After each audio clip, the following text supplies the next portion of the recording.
I always tell people calories come in faster than you could ever expel them. Just like their bank account. Yeah. No, I always joke that bank accounts and money is the same thing as calories. if you don't eat enough, you get with a maintenance fee with not eating enough, which a lot of people tend to do, and that creates a bigger problem is, you slow your metabolism down. And it's kind of similar. It's similar analogy, but you understand what I'm saying. So a lot of times if you overdraft your bank account, you get with the overdraft fee.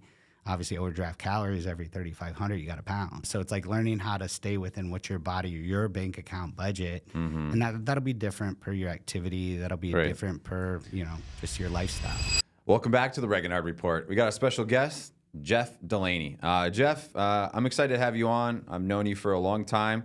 Obviously, it's a small town, and you're doing some amazing things, helping a lot of people kind of transform their lives and really better themselves. So I'm excited to have you on and share some wisdom with some people on what you're doing, what different services your companies kind of offer, but really at the end of the day, how to capture someone's ability to make them a better person, right? And guide them along the line. So welcome to the podcast. I appreciate it, man. Yeah.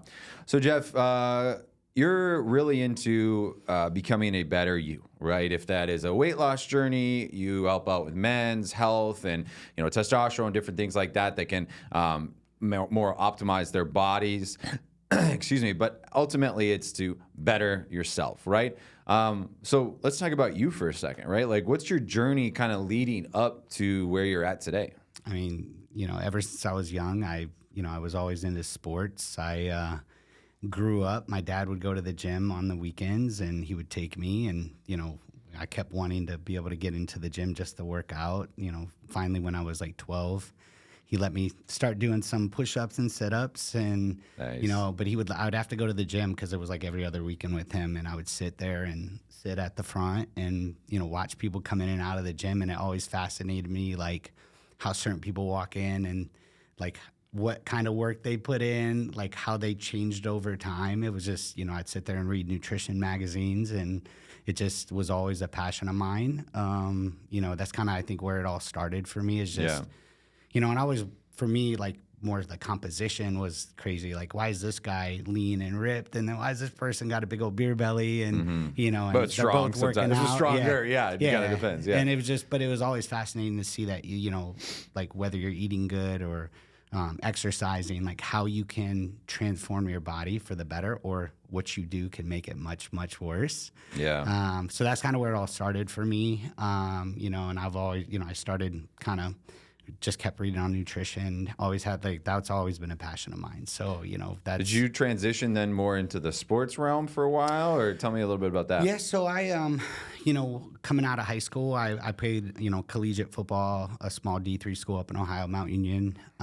Was going originally for sports med and a minor in nutrition. I was on an academic scholarship, which is really because it was Division III. I thought I was going to go down the path of more sports med. I got injured, tore ACL, MCL, had to find a way to pay for school. I knew medicine of some sort was where I wanted to be. I've always had a passion to just help people out in general. My dad was a youth pastor, and he'd always, like, growing up, was like, just help people and help them do something they can't do, or show them how to do it. And as long as you have like a servant's heart and take care of people, it's not always monetary. It's like, take care of people and the rest will take care of itself. And that's kind of why I thought like healthcare is it, Yeah. So I, I ended up going into the military, because I wasn't going to be able to play football. And I was like, well, I'm going to stay medicine. Went through Burke Army Medical Center. I was smart enough to like initially sign reserves and went through, paramedic school, respiratory school. 9/11 actually happened right when I was about to be finished.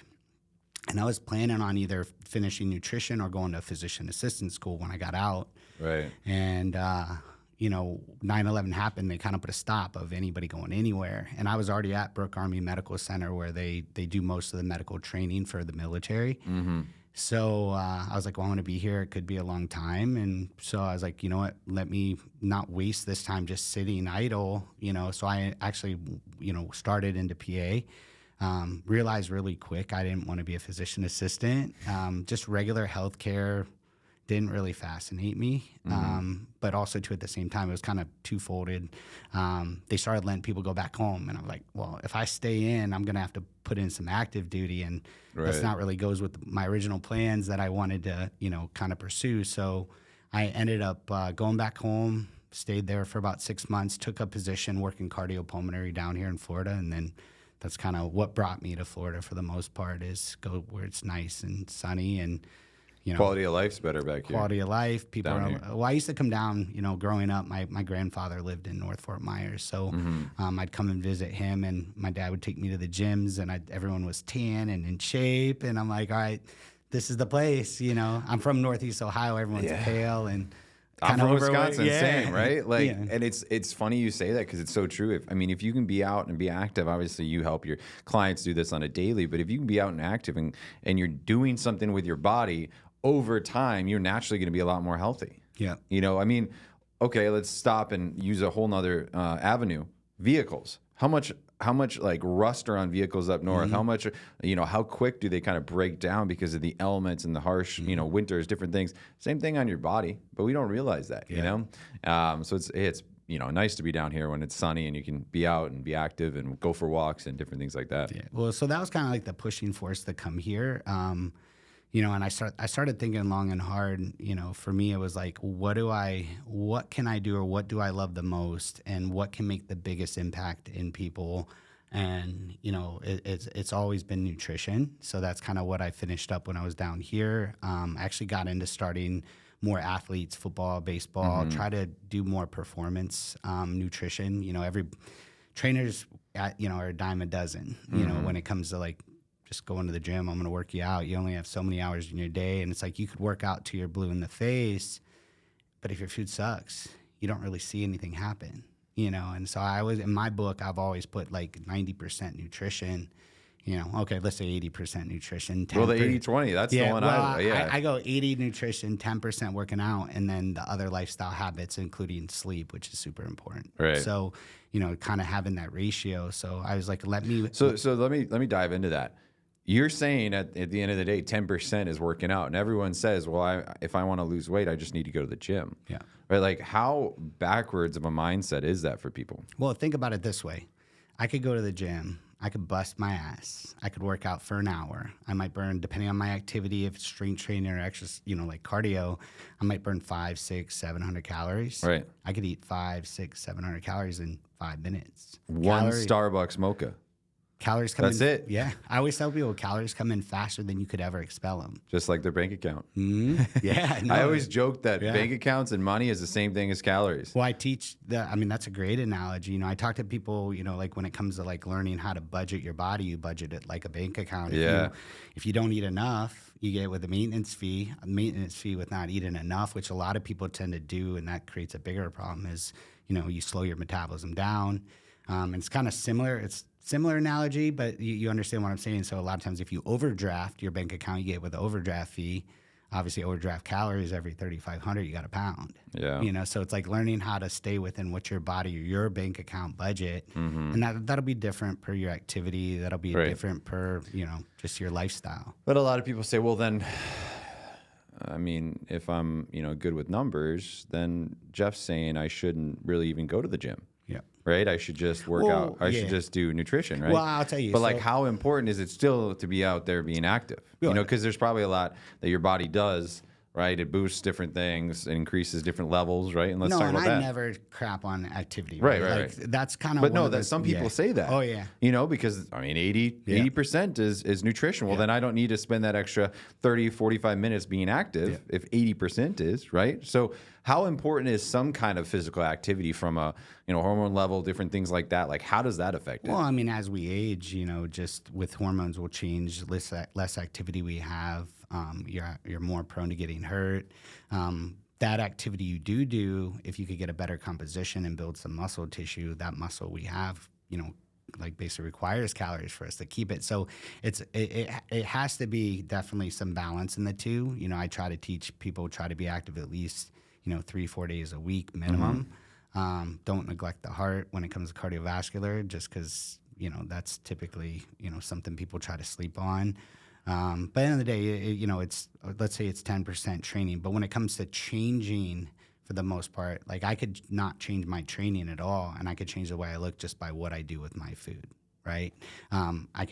Depends on if you want to add a lot of cardio and then you don't have to drop your food so much. And that was the thing that always fascinated me, is like you could manipulate like your look and your composition more so from your diet faster and see it much quicker than you would just going to the gym and just eating whatever. So, but activity obviously is something that you just, as we get older, muscles get weak, you should kind of still focus on that. I'm not saying not to focus on exercise. I train every day. I try to do 30 minutes a day. But that's, when people look at me every day is more than what most people should probably do or are able to do.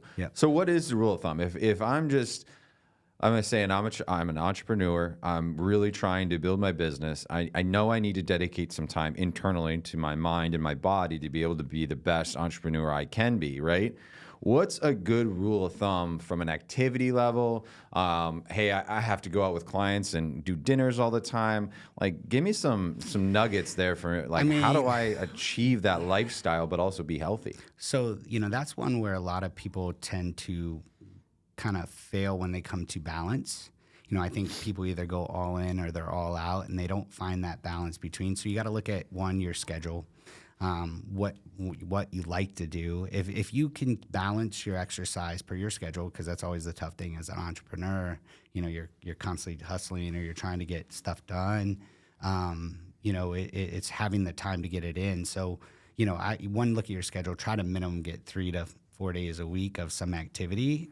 Put it in where it's going to get done and you're not going to skip. Like, I'm so busy. I go, I'm typically up every day, and I'm not telling people to do this, but I'm at the gym usually by 4:30. I get it done right then, because if I don't do it then, it will not get done. I have obviously my multiple businesses. I have a wife. I have a kid.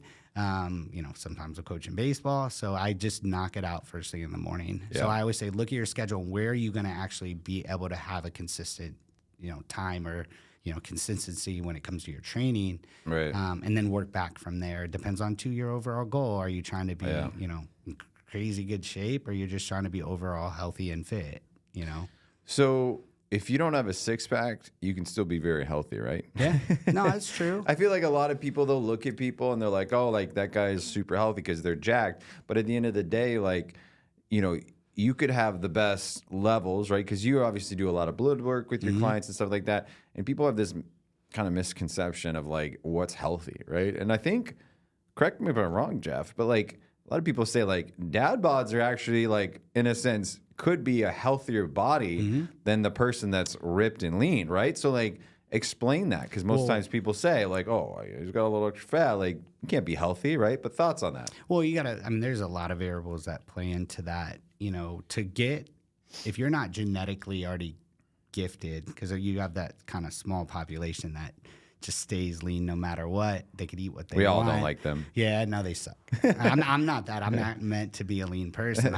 You're really lean right now, but I know you work at it. So my food is on. Like, exactly. If I don't, I gain weight really, really easy. So, one, obviously take genetics off the table. I think a lot of times, you have to. Someone like me to stay super lean is not necessarily healthy. I might look healthy. Especially when you get to extreme, lower body fats, sometimes that could affect your hormones. That could affect, other things when it comes to sleep, if you're not eating enough to support it. So, there is finding that balance per your body type, and then, what your overall goal is, and get there, within a reasonable amount of time without having to sacrifice a lot, whether it's sacrificing, work, sacrificing family. Once again, I always go back to balance, because if there's not balance, it's probably you're not going to have longevity in it. And I think too, if you're an entrepreneur or you're someone that is, trying to figure out what's best for them, let's say a business, right? Like, I don't know how to help your business until I dive into your business and I learn everything about it. Same thing with our health, right? And so me and Jeff are kind of being a little bit, in a sense, generic on what to do. And you're doing a lot of balance, and you don't know, because at the end of the day, people could be so vastly different. And so if you're listening, right, if reach out to Jeff's different businesses, Nuviva, T clinics, different things like that, they can help you, first of all, understand like the body, right? Because you have to do a deep dive. What is that deep dive you guys do? You know, and let me just kind of follow back up to that. It's not cookie cutter. You know, Right. like not every one person's the same. Not Right. every one person responds to certain things the same. And so not everyone's, once again, your goal might not be the same. So, you know, it's like you got to look at each person individually, you know, looking at predispositions. What we do typically at both clinics, we'll get medical history. We'll get some blood work when they start. Just make sure there's nothing that's majorly off in any one area. Try to catch things. Maybe if we get a lot of people that just don't stay on top of their health and Right. they don't look at certain things because maybe they don't want to know. But obviously check the boxes when it comes to overall health, and when there are things off, dive a little bit deeper. But we start trying to get the person back. And once again, if it's the weight loss clinic, that's more trying to help them keep their muscle, drop some body fat the right way, teach them the fundamentals with nutrition so they lose through eating, not through starving, which unfortunately a lot of clinics tend to just starve the weight off people. They'll push certain medications, they'll push appetite suppressants, and you know, it's like, here, don't eat and you're gonna lose weight. And that's short lived, but that, you know, what I've seen over the years, and you're talking, I've been in this space since 2005 when it comes to, you know, medical weight loss and almost hormones. 20 years. Yeah. Quite a long time. You know, I've sat through a lot of good lectures and conferences and had a lot, like thousands. I think in Naples alone, I've probably seen, I would say 30,000 plus patients in the time that I've been in business. So it's trying to find what's causing that person or what's holding that person back. Is it their meal schedule? Is it their sleep schedule? You know, but I always start back at food. Like, how is their food set up for what they're doing in their day? I get some people come in, they're exercising way too much and not eating hardly anything at all. And they're like, I'm not getting results. You know, it's like how to work smarter, not harder. You know, just be more efficient in what you do. And that's our goal, is to kind of show them how to be more efficient and find balance in what they're doing so there is longevity to it. So that's one side. Like Nuviva obviously is more weight loss focused, right? Being the better you from a health standpoint, but kind of getting back to maybe an optimal body, physique, health, whatever, right? Composition. And then you have more of the T clinics, which is the hormone therapy, right? Is that just men, first of all? no, so you Or know, how does that a work? lot of And people explain think that. I'm just men. Originally, when I started, it was, you know, Naples Testosterone, which went to Naples Wellness, and it was kind of one of those things where I'm like, well, I'm not just men, and I'm not just testosterone. Yeah. You know, because a lot of places that's all they do. Yeah. I do a lot of. I mean, I would say I'm predominantly men at that clinic, just because testosterone, you know, is a man thing, unless you're transitioning. I don't know. So like, you Well, I know, don't wanna talk about that. we're not going to talk about that, but you know, that's one of those, you know, things Bible that, says we can't do that. So. but you know, I could help a man or a female all the way up, males all the way through hormones and peptides and nutrition. Females, a lot of times I do refer the female hormones out. Not that we couldn't do it. It's just there's a lot more that has to be done, and there's a lot more training when it comes to. There's certain providers I like to give that business to, just so that side's done right. And there's a lot of And you risk with kinda stick in female your lane, hormones. right? No, Like- I always get efficient in your Yep. lane and run. Amen to that. You know, there's so many people I see try to do it all, and they're not really good at any one thing. You know, it's like Nuviva, I will teach the fundamentals of nutrition. I'll teach you how to work smarter, not harder, all this stuff you didn't learn growing up. Because let's face it, I mean, I learned it because I was self-taught it. You know, I read the magazines, Right. I read the books, but most people are never taught just the proper way to eat or what they do in their life. That kind of just the lifestyle habits get them away from having a good metabolism. You know, a lot Right. of people tend to wreck their own metabolism. But getting back to, you know, the weight loss side, that's more the food side. And then, you know, T clinics could be, let's look at everything across the board. Let's start fixing the things, whether it's through peptides, through nutrition, whether it's through hormones. So a lot of guys, you know, as we get older, our hormone levels drop. So talk about that. I mean, people don't know that.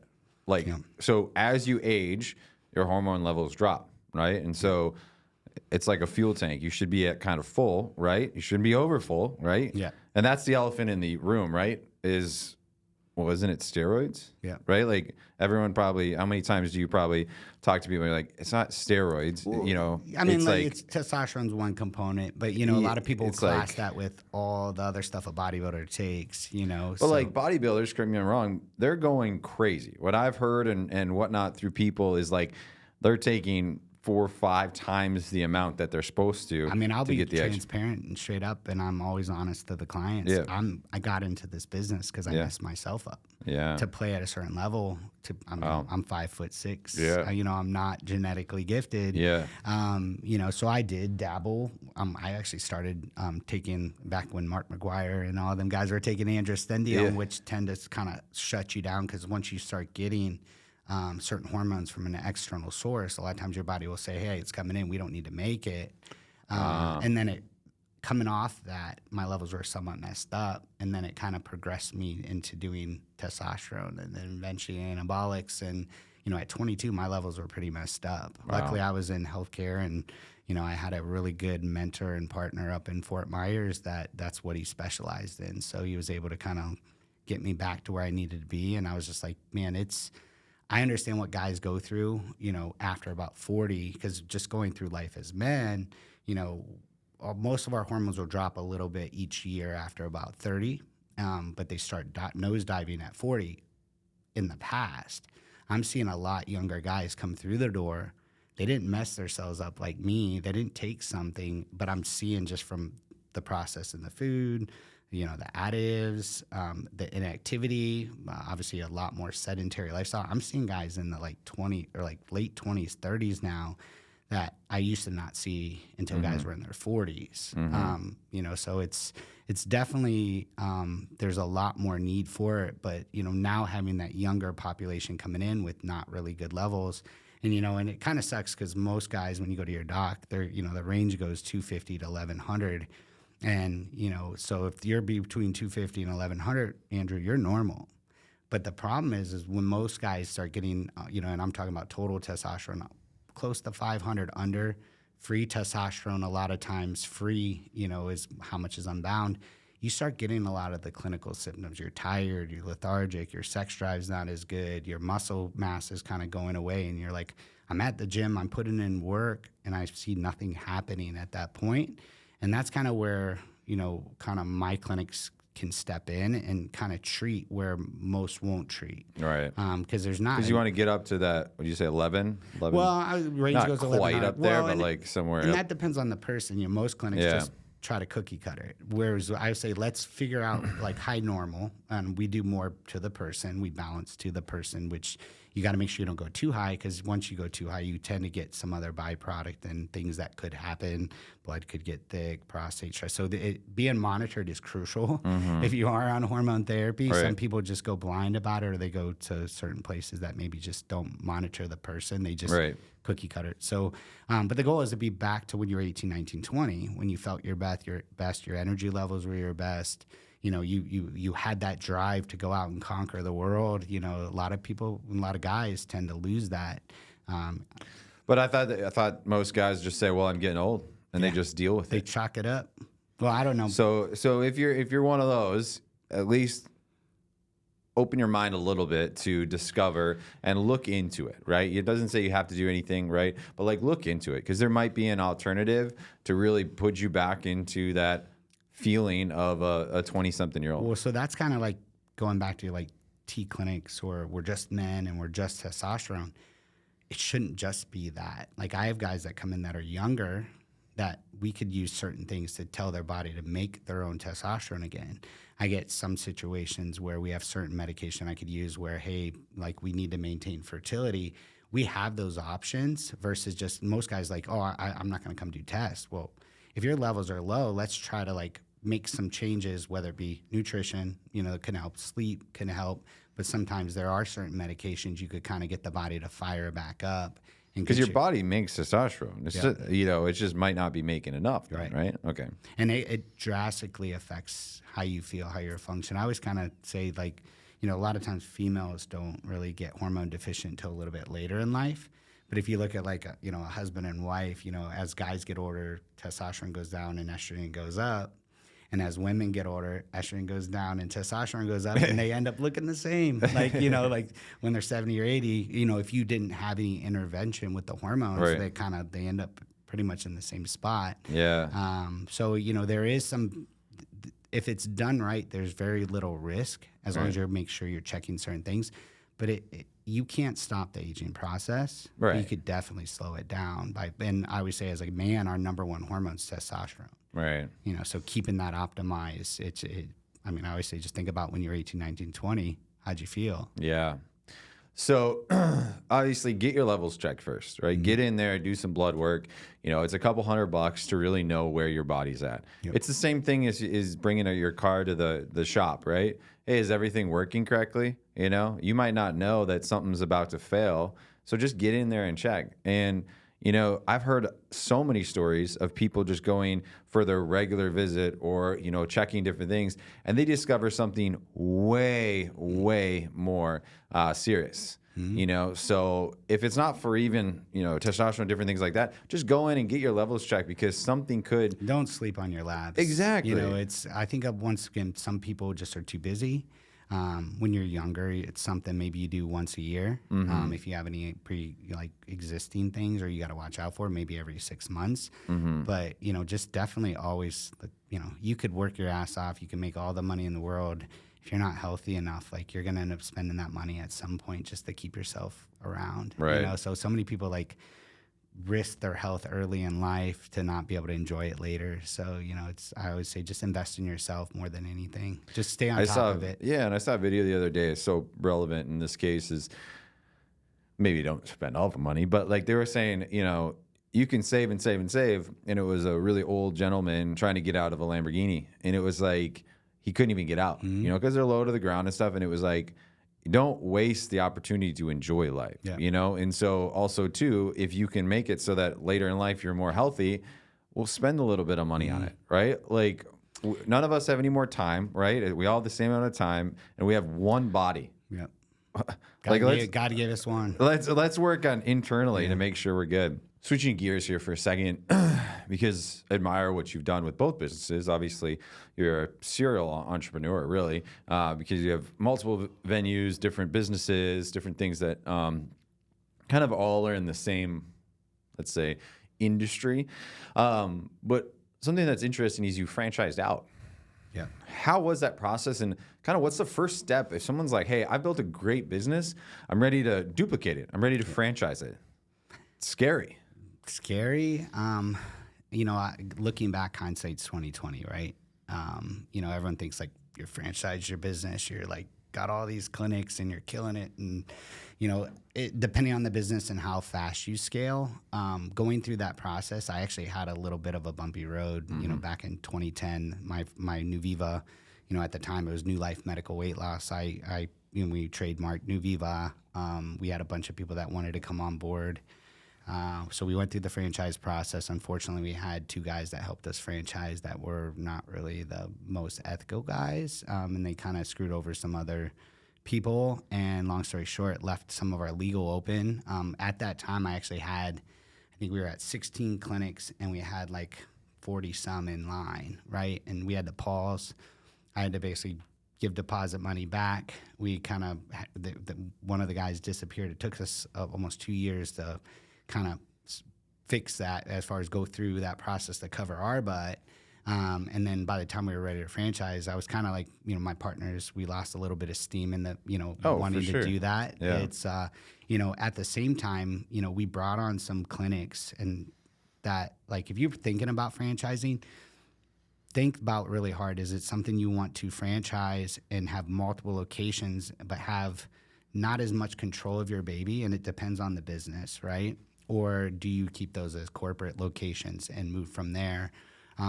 In hindsight, I think I would have kept them corporate locations and just grew, and I could have maintained the mold because it was my baby. It was, so you could tell them all day to do what to do, what they should do and how they should do it. And they think they're going to open the door and flip on the lights and people are going to come in. There's still work that has to happen on a franchise. it was a eye opener, a big pain in the butt. I'll tell you, like, just the time. So if you really want to scale it big time, right? Probably, 50 to 60 stores, you're trying to go big across the whole nation or whatever. Yeah, franchise it, right? Because you can't really I guess the best advice to that is my business was so intricate and we weren't cookie cutter. What made us the best and what still makes us the best is it's not a cookie cutter approach. And for me to train the program that was built takes time, and to be able to roll that over to new people and get them up to speed to run it the same way that the way it should be done takes time. So and my it takes business cookie cutter, right? Correct me if I'm wrong. 100%. To be able to get them, I mean, like, let's use the biggest franchise. You need a plug and play. You go to a McDonald's here, or you go to a McDonald's in California. Yeah.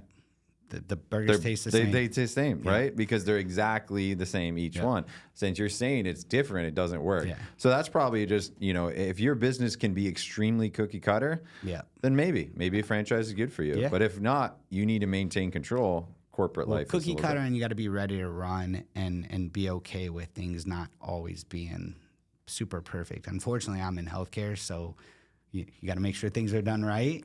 So, I did scale back at one point. I was down to 6. I'm back to 10. 10 really good clinics. Everyone's like ideal franchises. I'm not actively wanting to put clinics out unless I get a good situation. And it was more so I want the person that truly loves what they're doing. Right. They're not doing it for $1. Right. That's the thing. I don't do it for the money. I do it to help people out, and the rest will come. So it's just making sure you're a little more selective. Yeah. Looking back, I probably would have just corporate stored and, just kind of grew it one location at a time. So makes sense. It's a little bit slower, but you're maintaining control. But Nuviva, the way it was set up, it wasn't ideal to franchise, I don't think. T clinics, that definitely is set up to do, that business is a little bit more, you could streamline a lot of the processes. So it's just look at your business first, see if it could be replicated pretty easy, see that you could plug people in and train them pretty easy, and it's not going to change from location to location. Unfortunately, I'm so meticulous in type A, and we try to go personalized. So that's hard to scale a franchise when it's that's personalized. Makes sense. Jeff, it's been a pleasure having you on this podcast and really speaking about health, how to optimize your body, take it to the next level or fix it. Right, because that's a lot of what you do, right? So it can be both sides, right? And so if they, want to hear more or learn more or just get some lab work done and see what their options are, how do they reach you? Through obviously the internet, which would be nuvivaweightloss.com. The other one would be tclinicsusa.com. Like I said, one's weight loss, the other one's hormones. If you go on IG, it's at Nuviva Weight Loss or at tclinicsusa. Cool. Well, we appreciate being on here. Obviously, this is the Reagan Hard Report. We have amazing individuals, business leaders, successful entrepreneurs, different people to share information and spread the word of what people are doing here locally, but also on a bigger scale. So, this podcast is brand new from a location standpoint, so you're the first one testing it out. So far, I think we're pretty happy with it. We've gone through different locations to get that optimal look and whatnot, and I think this is perfect. So thanks for kind of being a little bit of a test subject and a guinea pig this morning. I appreciate you, man. And this is sponsored by Visions Media, so if you guys have any questions about that or need help with any media, reach out to us. But thanks for joining us on the Reagan Hard Report. Awesome. Thank you. Thanks, Jeff.